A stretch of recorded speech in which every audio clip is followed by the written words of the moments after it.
यह कहानी पूरी तरह से एक सच्ची घटना पर आधारित है। साल 1986। पेरिस शहर अपनी पूरी शान और शौकत से जी रहा था। सीन नदी के किनारे प्रेमी प्रेमिकाएं टहल रहे थे। आईफिल टावर रात में सितारों की तरह चमक रहा था और कला दीर्घाओं में दुनिया भर से लोग जमा हो रहे थे। लेकिन इसी चमक दमक वाले शहर के 14वें डिस्ट्रिक्ट में एक ऐसी दुनिया थी जहां रोशनी और उम्मीद दोनों दम तोड़ देती थीं। ला सांत जेल, प्रिजन de la सांते। इसका नाम सांत एक विडंबना थी, क्योंकि यह इमारत अच्छे स्वास्थ्य की नहीं बल्कि टूटे हुए हौसलों और दफन हो चुकी आजादी की गवाह थी। 1867 में बनी यह जेल फ्रांस की सबसे पुरानी और सबसे कुख्यात जेलों में से एक थी। इसकी वास्तुकला पैनोप्टिकॉन सिद्धांत पर आधारित थी, जिसका मतलब था कि इसकी बनावट ऐसी थी कि एक केंद्रीय बिंदु से सभी कैदियों पर नजर रखी जा सकती थी, या कम से कम कैदियों को हमेशा यह महसूस होता था कि उन पर नजर रखी जा रही है। यह एहसास ही किसी भी कैदी के विद्रोह करने के इरादे को कुचलने के लिए काफी था। लासांत की दीवारें सिर्फ पत्थर और सीमेंट की नहीं थीं, वे निराशा और लाचारी से बनी थीं। गलियारों में कीटाणुनाशक की तीखी गंध हवा में तैरती रहती थी। लोहे के दरवाजों के खुलने और बंद होने की कर्कश आवाजें दिन रात गूंजती रहती थीं, जो कैदियों को हर पल याद दिलाती थीं कि वे कहाँ हैं। यहां से भागना, यह सोचना भी पागलपन था। इसके इतिहास में भागने के प्रयास तो हुए थे, लेकिन वे लगभग सभी नाकाम रहे थे, और जो पकड़े गए उनका हश्र और भी बुरा हुआ। लासांत सिर्फ एक जेल नहीं थी, यह एक पत्थर का जंगल था जहां से बाहर निकलने का कोई रास्ता नहीं था। यहां के गार्ड्स को देश के सबसे सख्त गार्ड्स में गिना जाता था। वे कैदियों को इंसान नहीं बल्कि सिर्फ एक नंबर समझते थे। इस जेल की प्रतिष्ठा ही कैदियों के लिए सबसे बड़ी मनोवैज्ञानिक सलाख थी। इसी पत्थर के जंगल में कैद था मिशेल वाउजौर। मिशेल कोई मामूली चोर या अपराधी नहीं था, वह एक शेर था, साहसी, करिश्माई और अपनी शर्तों पर जीने वाला। उसने कई दुस्साहसिक बैंक डकैतियों को अंजाम दिया था। वह सिर्फ पैसे के लिए अपराध नहीं करता था, उसके लिए यह एक रोमांच था, सिस्टम को चुनौती देने का एक तरीका था। लेकिन अब वह एक पिंजरे में बंद था। लासांत में उसका हर दिन एक जैसा था। सुबह की घंटी, बेस्वाद नाश्ता, कुछ देर के लिए अहाते में टहलना, जहां वह सिर्फ आसमान का एक छोटा सा टुकड़ा देख सकता था, और फिर वापस अपनी तंग कोठरी में। यह घुटन भरी जिंदगी उसके विद्रोही स्वभाव के लिए एक सज्जा-ए मौत जैसी थी। वह घंटों अपनी कोठरी की छत को घूरता रहता, आजादी के सपने बुनता। वह भागने की तरकीबें सोचता, लेकिन लासांत की हर दीवार, हर ताला, हर गार्ड उसे उसकी लाचारी का एहसास कराता। वह जानता था कि सुरंग खोदना, दीवारें फांदना या गार्ड्स को धोखा देना यहां लगभग नामुमकिन था। उसे कुछ ऐसा सोचना था जो लासांत की कल्पना से भी परे हो। हफ्ते में एक बार मिशेल को कुछ पलों के लिए अपनी दुनिया से बाहर झांकने का मौका मिलता था। यह मौका था अपनी पत्नी नादीन वाउजौर से मुलाकात का। नादीन मिशेल की दुनिया का दूसरा ध्रुव थी। वह शांत, घरेलू और कानून का सम्मान करने वाली एक साधारण महिला थी। उसकी जिंदगी की सबसे बड़ी महत्वाकांक्षा अपने पति के साथ एक सुखी जीवन बिताना था। मुलाकात कक्ष एक ठंडी और बेरंग जगह थी। बीच में एक मोटी, साउंड-प्रूफ कांच की दीवार थी, जिसके दोनों ओर वे बैठते थे और एक इंटरकॉम फोन के जरिए बात करते थे। वे एक दूसरे को छू नहीं सकते थे, एक दूसरे की सांसों को महसूस नहीं कर सकते थे। नादीन के लिए यह हर बार एक दिल तोड़ने वाला अनुभव होता था। अपने शेर जैसे पति को इस तरह बेबस देखना उसे अंदर तक तोड़ देता था। एक ऐसी ही मुलाकात के दौरान, जब उनका समय लगभग खत्म हो रहा था, मिशेल ने अपनी आंखें ऊपर उठाईं।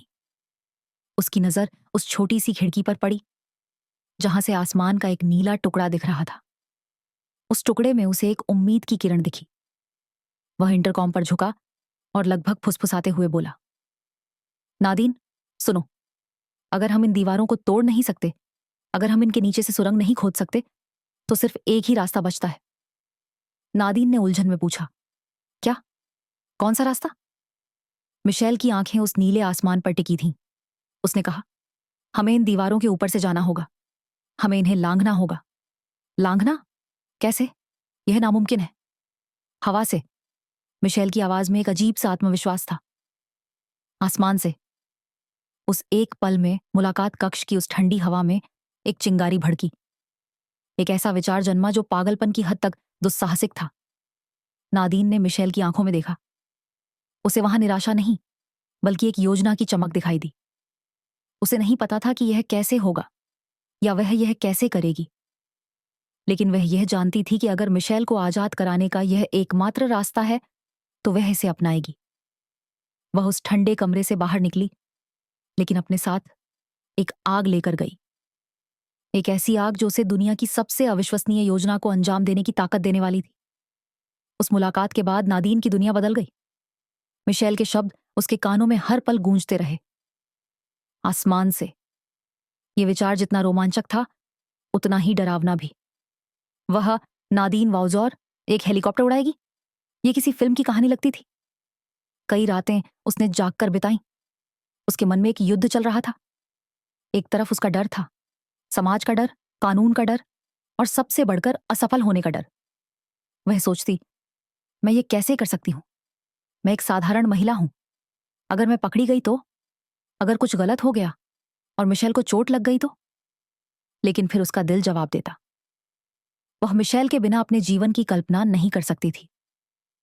उसे अपने पति का चेहरा याद आता, जो उस कांच की दीवार के पार बेबस बैठा था। उसका प्यार उसके हर डर पर हावी हो गया।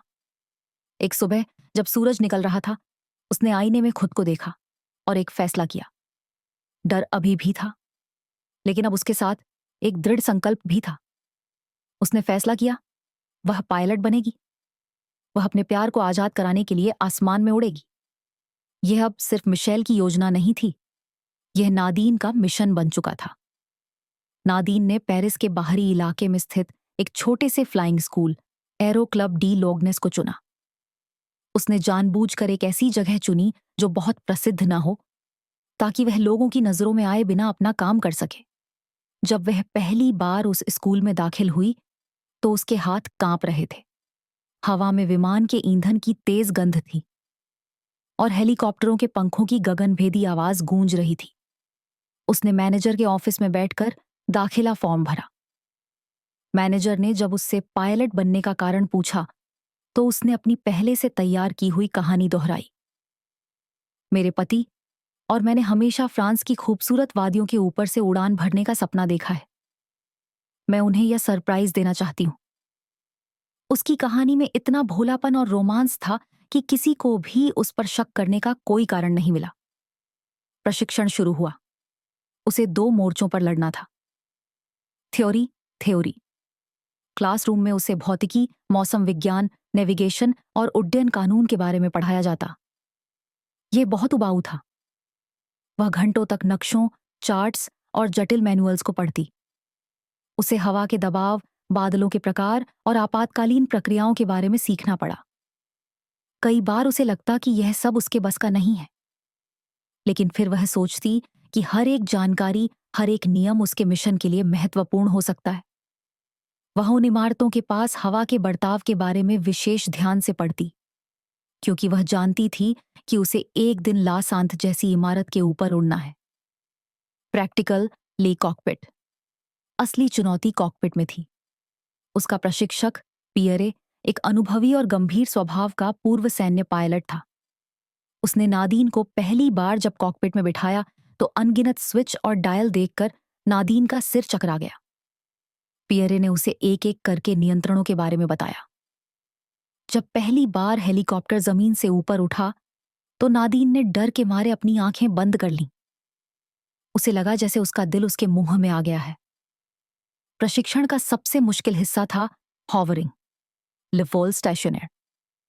हेलीकॉप्टर को हवा में एक ही जगह पर स्थिर रखना। यह हेलीकॉप्टर उड़ाने की सबसे जटिल कला थी। नादीन के हाथ पैर कांपते थे और हेलीकॉप्टर एक अनियंत्रित कीड़े की तरह हवा में डोलता था। पियरे उस पर चिल्लाता, मैडम, मशीन से लड़ो मत, उसे महसूस करो, बहुत नाजुक और नाजुक। नादीन घंटों तक इसका अभ्यास करती। वह पसीने में भीग जाती, उसकी मांसपेशियां दुखने लगती, लेकिन वह हार नहीं मानती थी। वह जानती थी कि उसे ला सांत की छत पर मिशेल को लेने के लिए सिर्फ कुछ सेकंड के लिए हेलीकॉप्टर को स्थिर रखना होगा। इसलिए हर अभ्यास सत्र उसके लिए एक असली मिशन की रिहर्सल था। जब पियरे उसे मैदान में एक निर्दिष्ट बिंदु पर उतरने के लिए कहता, तो नादीन अपने मन में उस बिंदु को ला सांत की छत मानकर उतरती। उसकी इस लग्न और सटीकता के जुनून ने पियरे को भी हैरान कर दिया। उसे लगा कि वह बस एक पूर्णतावादी महिला है। महीनों बीत गए। नादीन ने धीरे धीरे मशीन पर काबू पाना सीख लिया। अब वह उसकी दुश्मन नहीं, बल्कि उसके शरीर का एक हिस्सा बन चुकी थी। उसने अपनी पहली अकेली उड़ान भरी। उस दिन जब वह आसमान में अकेली थी, तो उसने पहली बार सच्ची आजादी को महसूस किया। उसे विश्वास हो गया कि वह यह कर सकती है। आखिरकार उसकी अंतिम परीक्षा का दिन आया। एक सख्त परीक्षक उसके साथ उड़ान पर गया। उसने नादीन से हर तरह के मुश्किल करतब करवाए। उसने इंजन बंद होने की आपात स्थिति पैदा की, खराब मौसम में रास्ता खोजने को कहा और एक बहुत ही तंग जगह पर उतरने का आदेश दिया। नादीन ने हर परीक्षा को शांति और सटीकता से पास किया। जब वे वापस उतरे तो परीक्षक ने बिना किसी भावना के कहा, बधाई हो मैडम वाउजौर, अब आप एक लाइसेंस प्राप्त पायलट हैं। नादीन ने जब वह लाइसेंस अपने हाथों में लिया तो वह सिर्फ एक कार्ड नहीं था, वह मिशेल की जेल की कोठरी की चाबी थी। उसकी खुशी के आंसुओं में एक अजीब सा डर भी मिला हुआ था, क्योंकि अब योजना का सबसे आसान हिस्सा खत्म हो चुका था। असली और सबसे खतरनाक खेल तो अब शुरू होना था। यह कहानी का पहला और दूसरा भाग है। मैंने इसमें जेल के माहौल, किरदारों की मनोदशा और हेलीकॉप्टर सीखने की पूरी प्रक्रिया को अत्यंत विस्तार से बताने का प्रयास किया है। नादीन के पास पायलट का लाइसेंस था और मिशेल के दिल में आजादी की आग थी, लेकिन उनके बीच ला सांत की मोटी पत्थर की दीवारें, जासूस जैसी निगाह रखने वाले गार्ड और एक सख्त संचार प्रणाली खड़ी थी। जेल में आने वाला हर पत्र पढ़ा जाता था और हर मुलाकात पर कड़ी नजर रखी जाती थी। सीधे सीधे योजना के बारे में बात करना आत्महत्या करने जैसा था। इसलिए उन्होंने एक ऐसी गुप्त भाषा का आविष्कार किया जिसे सिर्फ वे दोनों समझ सकते थे। सांकेतिक पत्र। उनके पत्र सामान्य पारिवारिक खतों की तरह दिखते थे, जिनमें बच्चों, रिश्तेदारों और रोजमर्रा की बातों का जिक्र होता था। लेकिन इन सामान्य शब्दों के पीछे गहरे मतलब छिपे थे।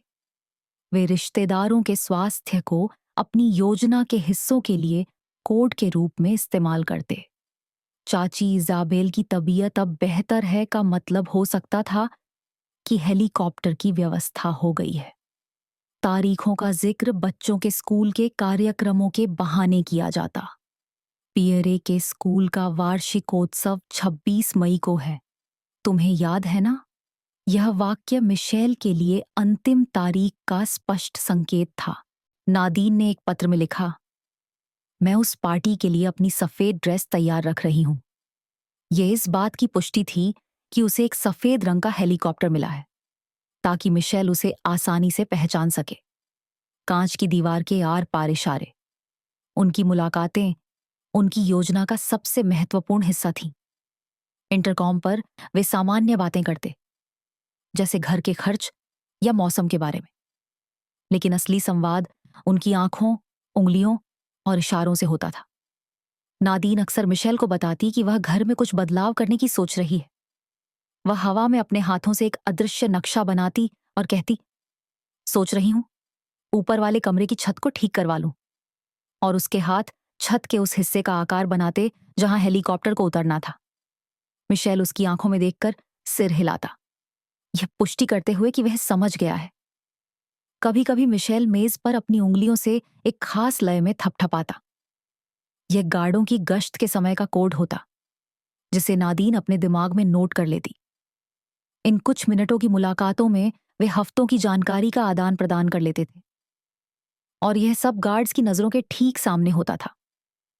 आजादी की यह जंग सिर्फ नादीन ही बाहर नहीं लड़ रही थी, मिशेल भी अंदर अपनी बिसात बिछा रहा था। उसका काम और भी ज्यादा खतरनाक था। मिशेल जानता था कि वह यह अकेले नहीं कर सकता। उसे छत तक पहुंचने और हेलीकॉप्टर में चढ़ने के लिए मदद की जरूरत थी। उसने जेल में अपने एक साथी आंद्रे घुसियो को इस योजना में शामिल किया। आंद्रे एक भरोसेमंद और फुर्तीला कैदी था और वह भी आजादी के लिए कुछ भी करने को तैयार था। अब मिशेल के पास जेल के अंदर आंखें और हाथ दोनों थे। ला सांत की छत कोई सपाट मैदान नहीं थी। वहां कई चिमनियां, वेंटिलेशन पाइप और अन्य बाधाएं थीं। मिशेल और आंद्रे ने कई हफ्तों तक हर दिन अहाते में टहलते हुए छत का अध्ययन किया। वे हर इंच का मानसिक नक्शा बना रहे थे। उन्होंने गार्ड टावरों के ब्लाइंड स्पॉट्स का पता लगाया, ऐसी जगहें जहां से संतरी छत के कुछ हिस्सों को नहीं देख सकते थे। उन्होंने लैंडिंग के लिए छत के डी ब्लॉक के ऊपर का एक छोटा, अपेक्षाकृत सपाट हिस्सा चुना। अब सबसे बड़ी चुनौती थी टाइमिंग और समन्वय की। नादीन को यह कैसे पता चलता कि उसे हेलीकॉप्टर को कितनी सटीकता से नीचे लाना है? इसके लिए मिशेल ने एक अविश्वसनीय रूप से चालाक तरकीब निकाली। उसने कैंटीन से संतरे और कैदियों के लिए चलने वाली आर्ट क्लास से कुछ पेंट का जुगाड़ किया। वह संतरों को जेल की दीवारों के भूरे हरे रंग में रंग देता। जब भी उसे अहाते में मौका मिलता, वह बहाने से एक रंगे हुए संतरे को छत की ओर उछालता। गार्ड्स को लगता कि वह बस खेल रहा है, लेकिन असल में वह नादीन के लिए संकेत छोड़ रहा था। इन संतरों से नादीन को हेलीकॉप्टर की सही ऊंचाई, कोण और हवा की गति का अंदाजा लगाने में मदद मिलती। हर संतरा एक अभ्यास था जो उन्हें उस अंतिम दिन की सटीकता के लिए तैयार कर रहा था। योजना का सबसे कमजोर हिस्सा था घटना के दिन छत तक पहुंचना। जेल की हर मंजिल पर ताले और गार्ड थे। मिशेल और आंद्रे ने कई हफ्तों की खोज के बाद एक रास्ता खोज निकाला।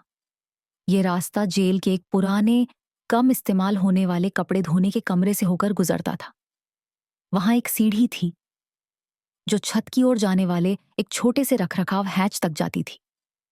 उस हैच पर एक पुराना, जंग लगा ताला था, जिसे तोड़ने के लिए उन्होंने जेल की वर्कशॉप से एक औजार चुराकर उसे तराशा था। अब उनके पास छत तक पहुंचने का एक गुप्त रास्ता था। जबकि मिशेल अंदर एक एक इंच जमीन तैयार कर रहा था, नादीन बाहर की दुनिया में एक कुशल शतरंज खिलाड़ी की तरह अपने मोहरे चल रही थी। लाइसेंस मिलने के कुछ हफ्तों बाद नादीन ने उसी एरो क्लब को फोन किया। उसकी आवाज में कोई घबराहट नहीं थी। उसने एक सामान्य ग्राहक की तरह कहा, नमस्ते, मैं नादीन वाउजौर बोल रही हूं। मैं 26 मई की सुबह के लिए एलुएट 2 हेलीकॉप्टर बुक करना चाहती हूं, दोस्तों के साथ एक छोटी सी उड़ान के लिए। उसने कुछ दिन पहले जाकर नकद में भुगतान किया और कागजात पर हस्ताक्षर की। क्लर्क ने उसकी तरफ देखा और मुस्कुराया। एक और खुश ग्राहक जो अपने नए लाइसेंस का आनंद लेने के लिए उत्सुक था। नादीन बार बार ला सांत के ऊपर उड़कर कोई खतरा मोल नहीं ले सकती थी, इसलिए उसने एक और चालाक योजना बनाई। उसने कई बार पेरिस दर्शनीय उड़ान के बहाने उड़ान भरी। हर बार उसका रास्ता शहर के उन हिस्सों से होकर गुजरता जहां से ला सांत जेल साफ दिखाई देती थी। वह एक पर्यटक की तरह तस्वीरें लेने का नाटक करती, लेकिन असल में वह अपने दिमाग में जेल का 3D नक्शा बना रही थी। वह उस समय सूरज की स्थिति, हवा की दिशा और आसपास की ऊंची इमारतों को नोट करती। वह हर उस चीज का हिसाब लगा रही थी जो उस दिन गलत हो सकती थी। भागने के बाद हेलीकॉप्टर को छोड़ना जरूरी था। इसके लिए एक कार चाहिए थी। इस काम में उनके एक भरोसेमंद दोस्त ने मदद की। उन्होंने एक पुरानी भूरे रंग की रेनॉल्ट कार चुनी, एक ऐसी कार जिसे कोई दोबारा पलटकर भी न देखे। भागने से एक रात पहले उस दोस्त ने कार को चुने हुए फुटबॉल मैदान के पास एक सुनसान गली में पार्क कर दिया। उसने कार को अच्छी तरह से साफ किया ताकि कोई उंगलियों के निशान न रहे। कार की चाबियों को एक छोटे चुंबकीय डिब्बे में रखकर पहिए के नीचे चेसिस से चिपका दिया और चुपचाप वहां से गायब हो गया। अब सारे मोहरे अपनी अपनी जगह पर थे। अंदर मिशेल तैयार था, बाहर नादीन तैयार थी। योजना के हर पहलू को अनगिनत बार जांचा और परखा गया था। उन्होंने एक अंतिम सांकेतिक पत्र का आदान प्रदान किया। साजिश के सभी धागे बुनकर एक मजबूत जाल तैयार हो चुका था। अब सिर्फ इंतजार था 26 मई की सुबह का। एक ऐसी सुबह जो या तो उन्हें हमेशा के लिए मिला देने वाली थी या हमेशा के लिए बर्बाद कर देने वाली थी। यह साजिश की पूरी तैयारी थी, जिसमें हर छोटी से छोटी बात का ध्यान रखा गया था। 25 मई की रात, रात का अंधेरा गहरा था, लेकिन नादीन की आंखों में नींद नहीं थी। वह बिस्तर पर लेटी छत को घूर रही थी और उसका दिमाग एक सुपर कंप्यूटर की तरह चल रहा था। वह मन ही मन पूरी उड़ान का हर कदम, हर पैंतरा, हर संभावित खतरे का विश्लेषण कर रही थी। हेलीकॉप्टर का चेकलिस्ट, एयर ट्रैफिक कंट्रोल से की जाने वाली औपचारिक बातचीत, हवा की गति, लासांत के ऊपर मंडराते समय नियंत्रणों पर अपनी पकड़, सब कुछ उसके दिमाग में एक फिल्म की तरह चल रहा था। उसका शरीर ठंडा पड़ रहा था। वह कमरे में गर्मी थी। उसे लगा जैसे उसके पेट में बर्फ का एक गोला घूम रहा है। ये सिर्फ डर नहीं था, ये कुछ ऐसा था जो डर से भी बड़ा था। ये उस जिम्मेदारी का बोझ था जो उसने अपने कंधों पर उठाई थी। एक गलती, सिर्फ एक छोटी सी गलती, और सब कुछ खत्म हो सकता था।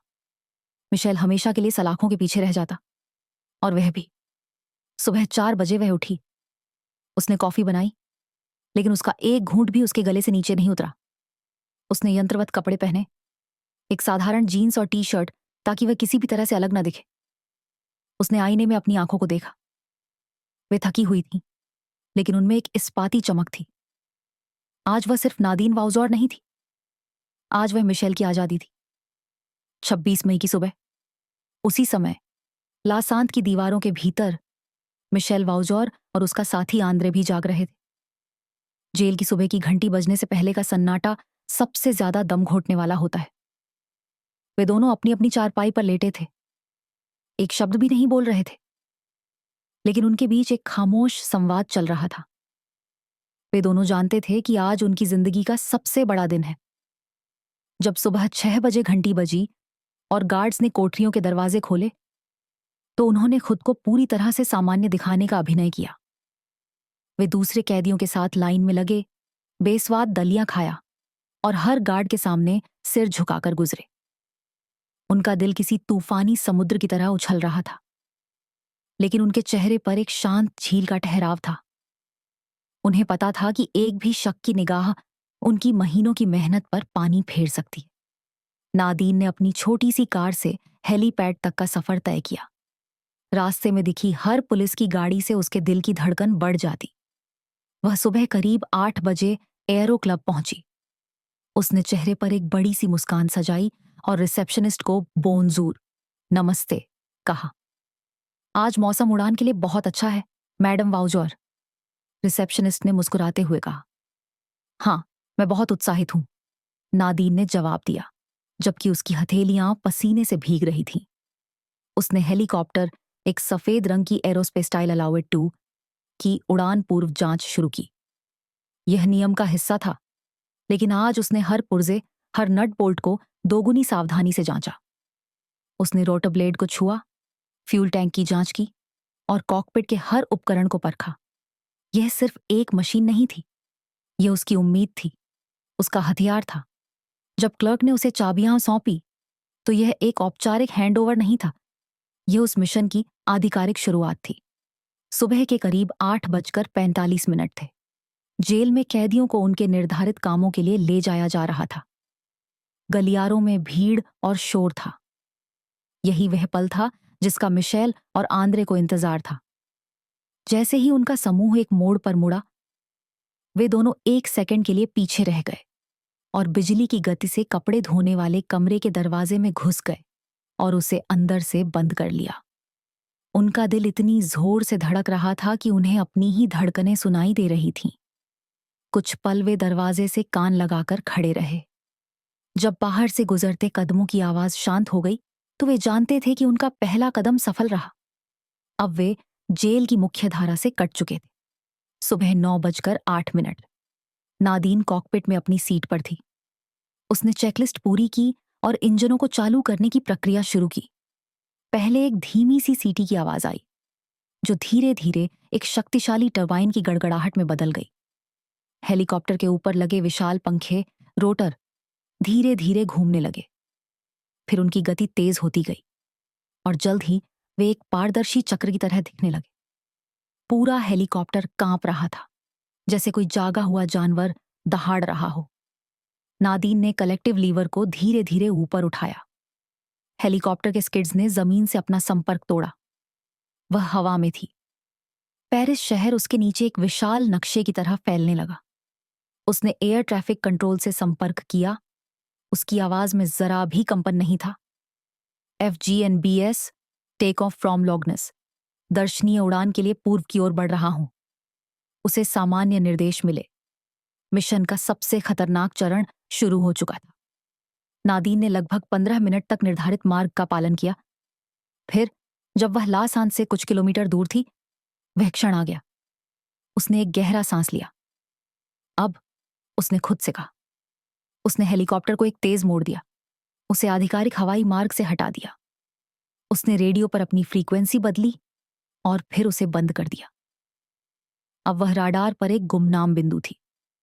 एक वॉच टावर पर एक युवा गार्ड ने आसमान की ओर देखा। उसने एक हेलीकॉप्टर को बहुत नीचे और बहुत तेजी से जेल की ओर आते देखा। पहले उसे कुछ समझ नहीं आया। फिर उसके दिमाग में खतरे की घंटी बजी। यह सामान्य नहीं था। उसने अपनी वॉकी टॉकी उठाई और कांपती हुई आवाज में चिल्लाया, अलर्ट, अलर्ट! एक हेलीकॉप्टर जेल की छत की ओर बढ़ रहा है। एक पल के भीतर जेल के सायरन गूंजने लगे। एक ऐसी भयानक आवाज जिसने जेल के सन्नाटे को चीर दिया। कपड़े धोने वाले कमरे के ऊपर मिशेल और आंद्रे ने भी हेलीकॉप्टर की दूर से आती उप उप उप की आवाज सुनी। यह उनका संकेत था। आंद्रे ने अपने जुगाड़ वाले औजार से हैच के पुराने ताले को तोड़ा। एक जोरदार झटके के साथ दरवाजा खुला। वे एक संकरी सीढ़ी से ऊपर चढ़े और खुद को छत पर पाया। तेज धूप और सायरन के शोर ने एक पल के लिए उन्हें अंधा और बहरा कर दिया। और फिर उन्होंने उसे देखा, एक सफेद परी की तरह आसमान से उतरती हुई नादीन। नादीन का पूरा ध्यान अब सिर्फ छत के उस छोटे से टुकड़े पर था। सायरन, नीचे भागते गार्ड्स, चिल्लाने की आवाजें, सब उसके लिए पृष्ठभूमि का शोर बन गया था। उसका प्रशिक्षण हावी हो गया। उसने हेलीकॉप्टर को एक अविश्वसनीय नियंत्रण के साथ नीचे उतारा और स्किड्स ने छत को एक हल्के झटके के साथ छुआ। दरवाजा पहले से ही खुला था। मिशेल और आंद्रे अपनी जान बचाने के लिए भागे। रोटर से पैदा हुई तूफानी हवा उन्हें पीछे धकेल रही थी। मिशेल पहले अंदर कूदा। एक पल के लिए, सिर्फ एक पल के लिए, उसकी और नादीन की आंखें मिली।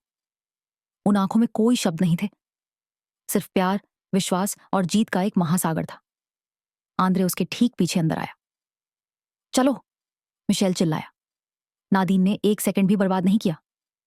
जैसे ही आंद्रे का पैर हेलीकॉप्टर के अंदर आया, उसने कलेक्टिव को पूरी ताकत से ऊपर खींच लिया। इंजन दहाड़ा और हेलीकॉप्टर सीधे आसमान की ओर उछल पड़ा। नीचे कुछ गार्ड्स ने अपनी बंदूकें तान दी थीं, लेकिन वे गोली चलाने में हिचकिचा रहे थे। अगर गोली फ्यूल टैंक में लगती तो एक भयानक विस्फोट हो सकता था। उनकी यही कुछ सेकंड की हिचकिचाहट नादीन के लिए जीत का पल थी। हेलीकॉप्टर ने ला सांत की दीवारों को पार किया और पेरिस के आसमान में आजाद हो गया। नीचे जेल में पूरी तरह से अराजकता और अविश्वास का माहौल था। उन्होंने नामुमकिन को मुमकिन कर दिखाया था। वे आजाद थे। हेलीकॉप्टर जब ला सांत की दीवारों के ऊपर से गुजरा तो उसके अंदर एक पल के लिए खामोशी छा गई। मिशेल, नादीन और आंद्रे ने नीचे उस पत्थर के जंगल को देखा जिसे उन्होंने अभी अभी मात दी थी। फिर एड्रेनालाइन और जीत के एक विस्फोट में मिशेल और आंद्रे चिल्ला पड़े। नादीन के चेहरे पर आंसुओं और मुस्कान का एक मिलाजुला भाव था।